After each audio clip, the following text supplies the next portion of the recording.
Hello everyone, MVC here and welcome to my YouTube channel. Today we're going to be taking a look at my first ever high refresh rate IPS type display, specifically an AU Optronics AHVA panel, the Viewsonic XG2703-GS. Now to preface, my experience with Viewsonic dates all the way back to the original VX2268WM. It's a fantastic screen and I performed extremely well in a number of TF2 tournaments, as well as playing Quake Live with it as well in the Nations Cup. Moving on, I then tried the 2401MH. I reviewed it, had it for 2 weeks. I really enjoyed the performance of everything apart from the input lag, which is the time it takes for you moving your mouse for it to appear on screen, and that can significantly affect your ability to track opponents. Surprise, surprise, they released a version 2 with specifically a low input lag mode to address it. So everything's great in the Viewsonic world, right? Yeah, definitely, because roll on to the XG2703, a monitor that's been available on the market for some time now.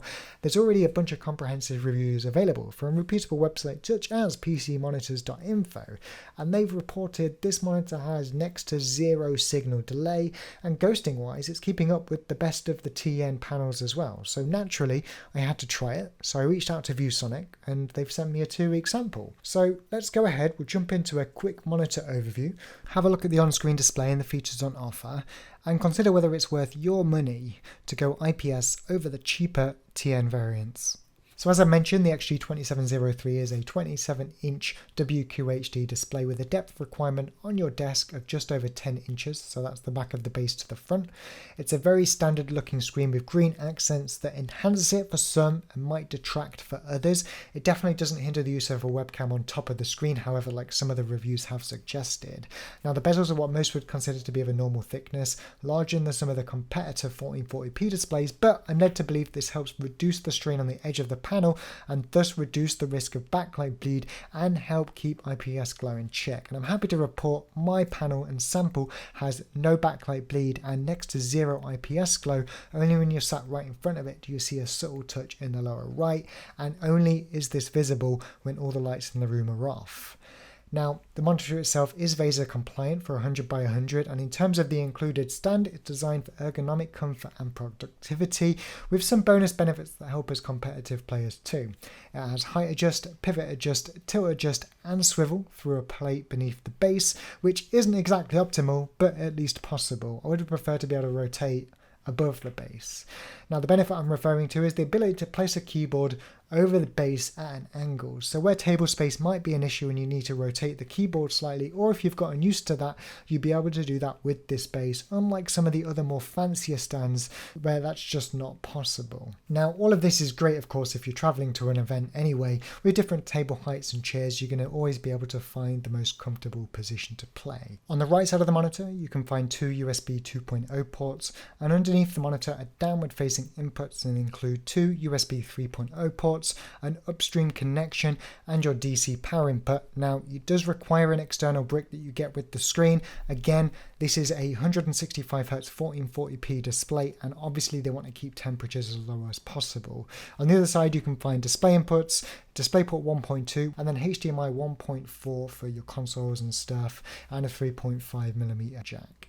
So let's try and whiz through the on-screen display as quick as possible and highlight the important features for competitive players. So the icons are on the front, the buttons on the back, which is slightly confusing. I would have liked to have seen touch capacitive buttons or better a joystick to control like on some of the models. But the top button gives us access to our game modes, our image presets. In other words, the top two, Game 1 and Game 2, are customizable and will save to the screen. Every other button will give us access to the sort of quick menu. I would have liked to have seen dark boost and saturation as quick options to change here, but again you can make those changes in the menu and save them to the presets, but I like to change them from game to game, so maybe on a future model. But if we go ahead and jump into the menu as I mess up, as you can see there, we've got input select, audio adjust, view mode, color adjust, manual image adjust, and setup menu. And if you see just here, we've got an information tab, a quick access to it, which shows us the resolution we're running at, the maximum refresh rate, the mode, which is normal.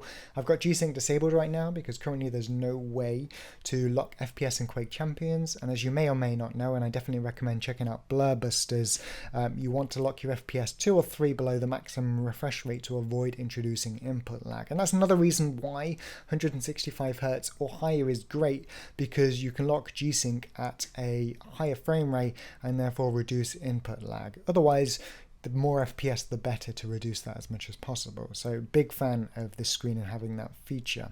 What I would have liked to have seen in relation to G-Sync and that FPS counter is seeing a refresh rate display in the top right of the screen that I could enable at all times, just to know what I'm actually running at. So to be safe, I'd consider locking frame rate when using G-Sync at about 162, 3 below for sure.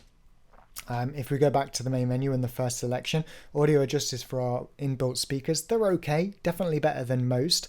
They are stereo speakers, but I would definitely recommend getting a standalone pair if you're serious, or a high-end gaming headset, or just a good pair of headphones if competing. In view mode under standard, the two main features here are dark boost and response time. This response time is essentially your ghosting. It's set to standard out of the box, but you want to increase that to advanced, which doesn't introduce inverse color ghosting and improves the response time tenfold. Ultrafast does introduce inverse color ghosting. You might want to experiment, but personally I would avoid.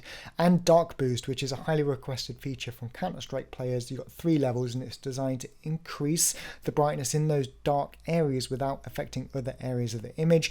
The reason it has 3 and other models, sometimes 22 levels as per the XG2703 as advertised, is simply because it varies from game to game and the amount you need is, well, differing.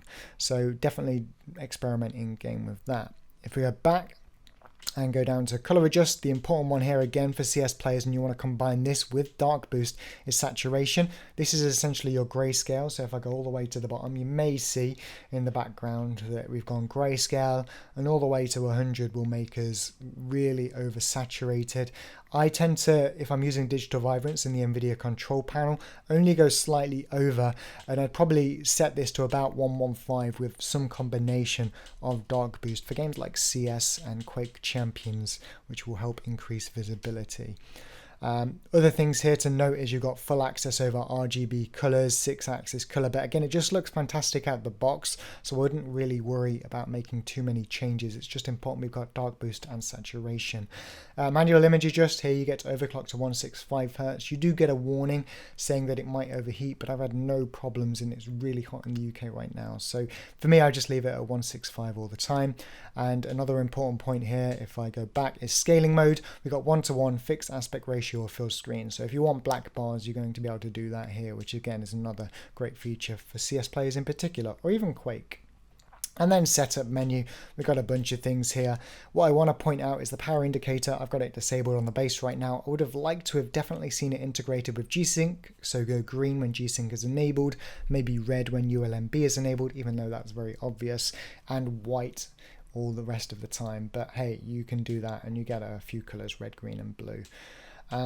Power standby USB charging, so you can charge your phone. Eco mode, which you can see at the bottom, it changes the bar. I just leave it as standard because I just want it as bright as possible and as clear, but again, you get that option, sleep, de-sleep, and to reset everything to default. But yeah, that's the on-screen display, has everything you could want. Again, I would have just liked to have seen in the quick menu dark boost and saturation, just to give me quick access to that rather than having to save it as presets, simply because you never know when you want to make a subtle change to any of these settings. 3, 2, 1, fight. So the game in the background is a free-for-all on Burial Chamber and Quake Champions. I'm playing the Ranger class, where his ability is a dialogue that fires forward. If it hits anyone en route, it will do 100 damage. And if you teleport to it, you can potentially perforate your opponent for crazy damage too. Definitely try it if you haven't already.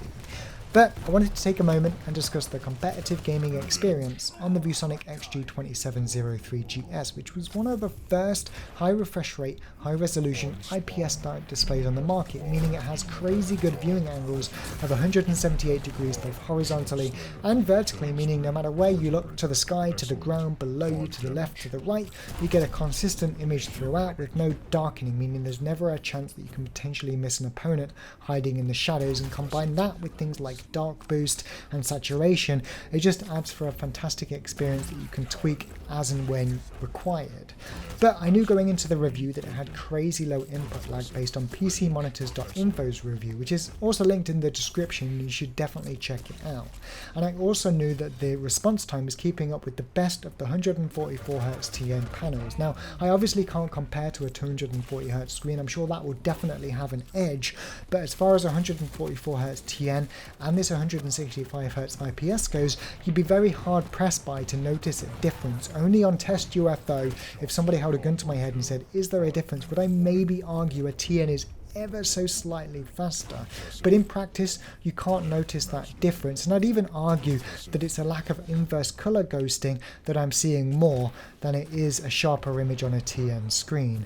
But that really low signal delay, that's lower in fact than the majority of 144Hz TN panels based on reviews, is just insane, and combine that with all the other benefits, making tracking people in Quake Champions with machine gun and lightning gun an absolute joy to do, hitting people through mid doors on Dust 2 with the AWP as the terrorist against the CTs crossing over to B bomb site, no problem, holding angles with the AK-47, again, no issues whatsoever. Combine that with the ability to use G-Sync at 165Hz instead of 144 means that when you lock your frame rate to avoid the input lag, you're at a higher refresh rate, meaning you're displaying more frames, your monitor has more available to it, and you get even less input lag as a result. Now there are other benefits outside of game too, for example Twitch streaming, where the added desktop estate definitely makes a huge difference when running my game in a window and having OBS, Twitch chat and a bunch of other things open on the primary display. But I guess that's my point. Maybe this high resolution is better served as a second screen and keeping my primary a 1080p display, because after all it requires less hardware, it's cheaper to run, and I get more framed output and less chance of dropping below the minimum frame rate of 165 or 163 if I'm running G-Sync, which I definitely do on a 980 Ti. You need a beefy system to run this. So I guess whether this monitor is for you comes down to A, how much money you've got to spend, and B, what you're going to be using it for, because a 1080p high refresh rate display right now presents the best value for money. You're not going to be a better player by using the screen, but you will have a better experience in absolutely everything as far as an enjoyment factor goes. But I've been MVC here. I hope you've enjoyed the review. If you have any questions or comments, let me know, and it's just kind of an open end to it. There's obviously reviews available like PC monitors. If you have any questions, I'd honestly just suggest swinging by my Twitch chat whilst I'm live and asking me, because I could make this video, as with all my videos, ridiculously long and talk forever. So we'll call it there, and I'll catch you next time. Take care.